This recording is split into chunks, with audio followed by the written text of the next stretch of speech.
नमस्कार दोस्तों, मेरा नाम है आर्यन और आप सभी का स्वागत है मेरे YouTube चैनल देव आश्रम में। आज हम टीचिंग एप्टीट्यूड में लर्नर प्रैक्टिस के बारे में पढ़ेंगे। जैसा कि आप सब जानते हैं कि टीचिंग एप्टीट्यूड में दो पार्टीज मेनली इन्वॉल्व होती हैं, एक होता है टीचर और दूसरा होता है लर्नर। अब लर्नर भी चार प्रैक्टिस में डिवाइड है, चार टाइप से हम उसको डिफाइन कर सकते हैं, जो उसकी पर्सनैलिटी है लर्नर की या उसकी जो परसेप्शन है। ठीक है, तो फर्स्ट है एकेडमिक, सेकंड है सोशल, थर्ड है इमोशनल और फोर्थ है कॉग्निटिव। ये टॉपिक यूजीसी नेट के नज़रिए से भी काफ़ी इम्पोर्टेंट है, क्योंकि अगर यूजीसी नेट में टीचिंग एप्टीट्यूड से सबसे ज़्यादा क्वेश्चन जो टॉपिक होल्ड करता है वो होल्ड करता है लर्नर प्रैक्टिस। ठीक है, तो आइए चलिए शुरू करते हैं। So, who is learner? So, learner is an individual who is trying to gain knowledge continuously. जो लगातार कुछ ना कुछ सीखने के लिए क्यूरियस होता रहता है, वो लर्नर होता है। जैसे कि आप स्क्रीन में भी देख रहे हैं क्या लिखा है, learner is someone who consistently learning.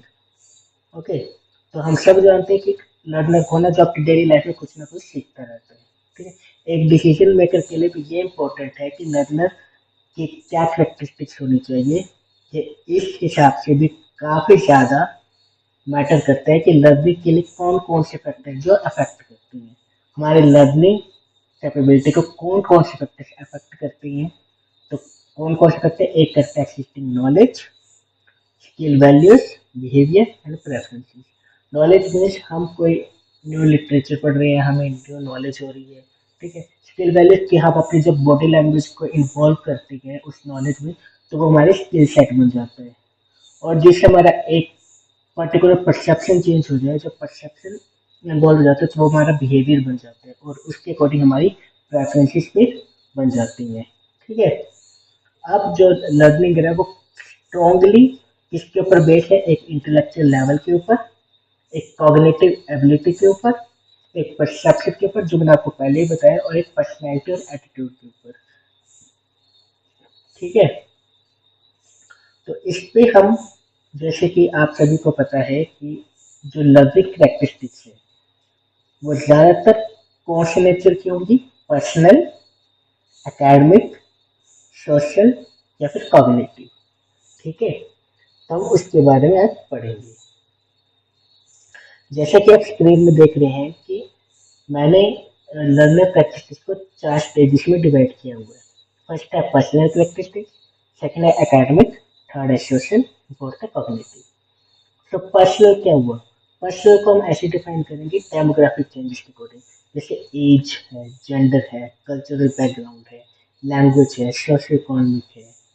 ठीक है, तो आप एक सोसाइटी में रहेंगे तो हर इंडिविजुअल का एज अलग अलग होगी, जो भी सर्कल में है। ठीक है, तो उनकी परसेप्शन भी एज के अकॉर्डिंग डिफरेंट होगी। ठीक है, अब एज नहीं, मान लो मेल फीमेल है, ठीक है, इंटरेक्ट कर रहे हैं वो। ठीक है, कल्चरल बैकग्राउंड सबका अलग हो, कोई पंजाब से होगा, कोई हिमाचल से होगा, कोई दिल्ली से होगा।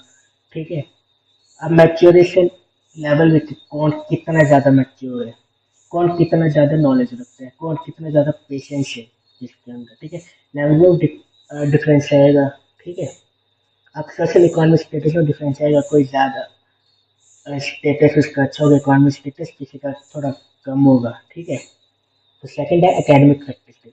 अब हम एकेडमिक के बेसिस पे भी डिफ्रेंशिएट कर सकते हैं कि एजुकेशन टाइप के, कोई ग्रेजुएशन किसी की, ठीक है, किसी ने मास्टर्स की है, किसी ने डॉक्टरेट की है, तो सबका एजुकेशन लेवल भी डिफरेंट हो सकता है एक सोसाइटी में जो एक सर्कल है।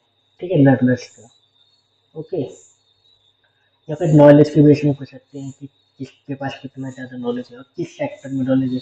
किसी को मैनेजमेंट का नॉलेज होगा, किसी को पॉलिटिकल का नॉलेज होगा, किसी को हिस्ट्री का नॉलेज होगा। ठीक है, तो हम डिफ्रेंशिएट कर सकते हैं आराम से। ओके, अब थर्ड है सोशल एंड इमोशनल कैरेक्टरिस्टिक्स। आप सबकी जो इंटरपर्सनल स्किल्स हैं या फिर इमोशनल इंटेलिजेंस है वो सबकी डिफरेंट डिफरेंट होगी। इंटरपर्सनल स्किल्स यानी कि कोई जल्दी घुल मिल जाता है कोई, ठीक है, किसी को टाइम लगता है, कोई अकेला रहना पसंद करता है। इमोशनल इंटेलिजेंस, किसी को अपने इमोशंस पे काफ़ी कंट्रोल होता है, यानी कोई किसी को कितना भी इमोशनल डैमेज करना चाहे वो नहीं होता, उसको अपने इमोशन में कंट्रोल है कि कोई कितना भी उसको डिमोटिवेट कर रहा है, लेकिन नहीं, वो मोटिवेट है। कोई बहुत ही ज़्यादा रूडर है, कोई जल्दी होने बढ़ जाता है, किसी को जल्दी गुस्सा आ जाता है, किसी को नहीं आता गुस्सा, ठीक है। तो इमोशनल इंटेलिजेंस के बेस पे भी आप डिफ्रेंशिएट कर सकते हैं, ठीक है। सोशल अडेप्टेबिलिटी, कोई अगर अपने एरिया से दूसरे एरिया में जा रहा है तो वहाँ के कल्चर कैसे अडेप्ट कर रहा है वो, ठीक है, कितनी जल्दी अडेप्ट कर रहा है। या फिर रिलेशनशिप बिल्डिंग एबिलिटी, कौन कितनी जल्दी अजनबी लोगों के साथ घुल मिल जाते हैं, ठीक है, कितने जल्दी रिलेशनशिप वो बाउंड कर रहे हैं, ठीक है। And fourth and most important point, cognitive characteristics. Cognitive characteristics जो लर्नर की हैं वो किसके ऊपर डिफाइन कर सकते हैं हम, उसकी मेमोरी के ऊपर, उसके मेंटल प्रेशर के ऊपर, वो कितनी जल्दी प्रॉब्लम को सॉल्व कर सकते हैं, कितनी जल्दी वो किसी चीज़ को डिफाइन कर सकते हैं, रिसॉल्व कर सकते हैं, रिसर्च कितनी ज़्यादा उसकी तेज है, ठीक है, वो कितनी जल्दी रिमेम्बर कर सकते हैं, ऑर्गेनाइज कर सकते हैं, ठीक है। तो वो है कॉग्निटिव कैरेक्टरिस्टिक्स। अब हम आगे बढ़ते हैं, तो अगला टॉपिक है हमारा कॉग्निटिव डेवलपमेंट इन लर्निंग। अब कॉग्निटिव डेवलपमेंट कैसे होगी एक कैरेक्टरिस्टिक्स में, ठीक है। तो इस पे लिखा है जैसे cognitive characteristics encompass memory function, mental processing capacity, problem solving abilities and intellectual skills. These determine how learners organize, store and retrieve information in their brain. Cognitive characteristics आपको क्या डिफाइन करता है, उसकी मेमोरी फंक्शन कैसे, उसकी mental processing कैसे, जैसे मैंने पिछली स्लाइड में भी आपको डिफाइन किया, ठीक है। उसकी प्रॉब्लम सॉल्विंग एबिलिटी कैसी है, तो उससे वो लर्नर एक प्रॉब्लम को कैसे स्टोर कर रहा है, कैसे ऑर्गेनाइज कर रहा है और कैसे उन इंफॉर्मेशन को रिट्रीव कर रहा है ताकि वो प्रॉब्लम को सॉल्व कर सके। ये जैसे हम ब्लूम टैक्सोनॉमी पढ़ते हैं तो ये अंडरस्टैंडिंग लेवल से स्टार्ट हो जाएगा, क्योंकि वो रिलेशनशिप फाइंड आउट कर पा रहा है वेरिएबल्स के बीच, ठीक है। अब की ट्रेड्स ऑफ इफेक्टिव लर्निंग, यानी कि इफेक्टिव लर्निंग की क्या क्या ट्रेड्स हो सकते हैं, ठीक है। तो फर्स्ट है इनसैटिएबल क्यूरियोसिटी, यानी लर्नर हमेशा क्यूरियस होना चाहिए, ठीक है।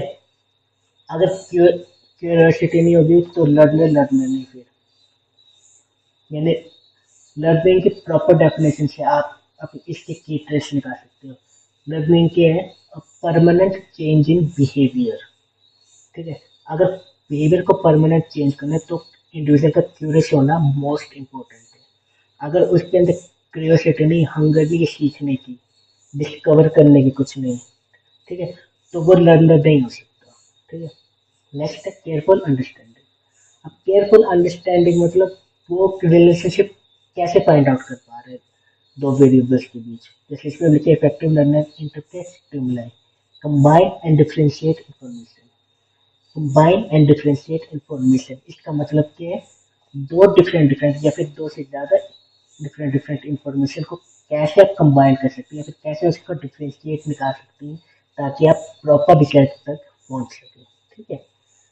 थर्ड है इन्वायरमेंटल एडेप्टेबिलिटी। आप कितने जल्दी इन्वायरमेंट को आप अडेप्ट कर सकते हैं, ठीक है। जैसे जैसे जैसे सोसाइटी है, जो इन्वायरमेंट है, क्लासरूम है, डिफरेंट डिफरेंट क्लासरूम है, डिफरेंट एरिया है, डिफरेंट सोसाइटी है, ठीक है। अब आ गया देखो अब दो फैक्टर्स हैं इंडिविजुअल में, एक तो पर्सनल फैक्टर होता है जो ऐसे डेमोग्राफिक हो गया, ठीक है, या फिर अपने इस पे हो गया, एक सोशल फैक्टर होता है कि मैं अपने इसमें क्या चेंज ला रहा हूँ वो पर्सनल फैक्टर हो गया, लेकिन मैं सोसाइटी में क्या चेंज ला रहा हूँ वो सोशल फैक्टर हो गया, ठीक है।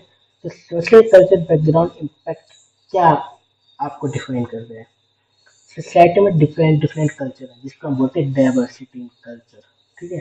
तो area, culture and family background में डिफरेंट डिफरेंट डाइवर्सिटी है जो उसकी यूनिकनेस भी डिफाइन करते हैं, ठीक है। तो उसको वो कैसे डिफाइन कर रहे हैं, कैसे सपोर्ट कर रहे हैं, कैसे उसे अडेप्ट कर रहे हैं, ठीक है। सेकेंड है personal quality. Personal quality influence मतलब वो अपने जो अपनी क्वालिटी है पर्सनल, फॉर एग्जांपल मेरी पर्सनल क्वालिटी है कि मैं अच्छे से समझा सकता हूँ, ठीक है, कम्युनिकेट अच्छे से कर सकता हूँ। तो मैं उसे कैसे नर्चर कर रहा हूँ, ठीक है, कैसे उसे एनहेंस कर रहा हूँ और ज़्यादा, ताकि जो भी चैलेंजेस है उनको कैसे दूर करके अपने फाइनल गोल को कैसे अचीव कर रहा हूँ, ठीक है। अगला अब लर्नर के लिए क्या क्या मोटिवेशन है, ताकि वो लर्न कर सके, न्यू न्यू थिंग्स को अडेप्ट कर सके, ठीक है। तो फर्स्ट है इंटरनल मोटिवेशन। एक इंटरनल यानी कि सेल्फ इंट्रोस्पेक्शन बोल सकते हैं, ठीक है।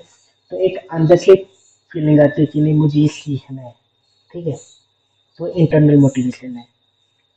सेकंड है learning power variance. Learning power variance तो बोलते हैं processing speed differ significantly, quick problem solver, demonstrate high standing level compared to the requiring more time for completion।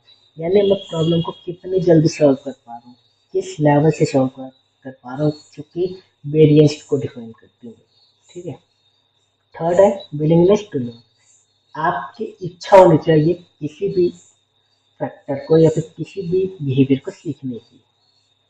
अगर आपकी इच्छा ही नहीं है तो आप किसी भी फैक्ट को लर्न नहीं कर सकते या फिर किसी भी सिचुएशन में अपने बिहेवियर को चेंज नहीं कर सकते। आपकी विलिंगनेस होना बहुत जरूरी है। अब देखो जो लर्निंग चैलेंजेस हैं, मैं जब लर्न करूँगा किसी भी नए बिहेवियर को, किसी भी नए टॉपिक को, तो कुछ चैलेंजेस भी आते हैं। जैसे फर्स्ट आइडेंटिफाइंग कॉमन इशू। अब मैं कॉमन इश्यूज को फाइंड आउट करूँगा। जैसे मैं कोई सब्जेक्ट पढ़ रहा हूँ तो उससे मेरे को क्या क्या प्रॉब्लम फेस होंगे। एक तो डाउट क्रिएट होंगे, न्यू टॉपिक होगा तो इतनी जल्दी मैं उसे अडेप्ट नहीं कर पाऊंगा, मुझे थोड़ा टाइम चाहिए होगा। एग्जाम एंजाइटी, फॉर एग्जाम्पल आप स्कूल से कॉलेज की तरफ गए हो या फिर नई क्लास में प्रमोट हुए तो आपको एक एग्जाम की एंजाइटी मिलती है कि मैं एग्जाम में कैसे कर पाऊंगा, मुझे समझ आएगा कि नहीं आएगा, ठीक है। अनफैमिलियर पैटर्न, यानी कि आपको पैटर्न समझ नहीं आ रहा है। जैसे आप साइंस, आपने साइंस की है प्लस वन में, प्लस टू में आपने कॉमर्स ले ली, ठीक है। तो आप एक सेक्टर से दूसरे सेक्टर में शिफ्ट हुए, तो आप एक पैटर्न आपको पता नहीं होता कॉमर्स का पैटर्न कैसे आता है, ठीक है। तो आपको एंग्जाइटी होना स्टार्ट हो जाती है, ठीक है। तो वो है फर्स्ट चैलेंज। सेकंड चैलेंज की आपका, आपको नर्वसनेस होती है, यानी नॉलेज गैप आ गया ना, क्योंकि आप साइंस से कॉमर्स में शिफ्ट हुए, तो एक नॉलेज गैप आ गया। तो जब नॉलेज गैप आएगा तो आप नर्वस हो गए, ठीक है, आपको कॉन्फिडेंस रिड्यूस होना स्टार्ट हो जाएगा। तो आप उसको कैसे हैंडल करते हैं वो भी आपके लिए चैलेंज है, ठीक है। Third building solution. अब आप प्रॉब्लम को सॉल्व कैसे करते हैं वो भी आपके लिए चैलेंज है, और उस चैलेंज को दूर करने के लिए आपका हार्डवर्क, आपकी डेडिकेशन और आपकी रेगुलर प्रैक्टिस आपका सपोर्ट करती है। और अब हम क्रिएटिविटी एंड इनोवेशन की बात करते हैं कि लर्निंग में क्रिएटिविटी इनोवेशन को कैसे डिफाइन करते हैं, कैसे इसे प्रमोट कर सकते हैं। तो फर्स्ट है application of mind. Application of mind क्या कहता है, learners demonstrate different life approaches while most accept taught material, many possess creative ability enabling exploration and innovative thinking। मतलब आप अपने माइंड को किस सेक्टर में, किस एरिया में अप्लाई कर रहे हैं, ठीक है। या फिर आपने ज़्यादातर मटेरियल को पढ़ लिया है, ठीक है, अब आप थ्योरेटिकल नॉलेज आपको पूरा है, ठीक है, अब आप उसको प्रैक्टिकल वर्ल्ड में या फिर रियल वर्ल्ड में अप्लाई कर रहे हैं। तो आप किस थ्योरेटिकल थ्योरम को किस एरिया में अप्लाई कर रहे हैं रियल वर्ल्ड में, ठीक है। सेकेंड है प्रोफेशनल डेवलपमेंट। अब आपका जो बिजनेस वर्ल्ड में हो गया या फिर कोई भी सोसाइटी में आप जब उसको अप्लाई करें तो वो सोसाइटी के किस काम आ रहे हैं, ठीक है। फॉर एग्जाम्पल एक क्रिएटिव ना, कोई डॉक्टर बन गया तो डॉक्टर अपने पेशेंट्स को वो बचाएगा, ठीक है। साइंटिस्ट, कोई साइंटिस्ट बन गया तो अपने कंट्री के लिए फिर वर्ल्ड के लिए वो न्यू न्यू इन्वेशन करेगा, ठीक है। इनोवेटर मतलब कंप्यूटर इंजीनियर हो गए, न्यू न्यू सॉफ्टवेयर को आप वो इन्वेंट कर रहे हैं, ठीक है। अब पूरा जो एजुकेटर के लिए क्या क्या हमारे की पॉइंट्स हैं। फर्स्ट है इंडिविजुअल डिफिनीशन, जिसपे हम सेल्फ इंट्रोस्पेक्शन करते हैं मेनली, ठीक है। सेकंड है एडेप्टिव टीचिंग, ऐसे टेक्निक को डिफाइन करना, इन्वेंट करना जिससे एजुकेटर इजिली लर्निंग प्रैक्टिसेस को डिफाइन कर सके, फाइंड आउट कर सके। थर्ड है 21st सेंचुरी इंटीग्रेशन, यानी जो न्यू एरा की जो टेक्नोलॉजी है आप उसको कैसे लर्नर के लर्निंग के साथ ज्वाइन कर सकते हैं या फिर उसको कनेक्ट कर सकते हैं ताकि लर्नर इजीली अडेप्ट कर सके न्यू एरा को। आज के लिए बस इतना ही। Thank you for watching my channel. आपको पसंद है तो लाइक शेयर सब्सक्राइब जरूर करें, जिससे मुझे मोटिवेशन मिलेगी और ज़्यादा वीडियोस बनाने के लिए। धन्यवाद।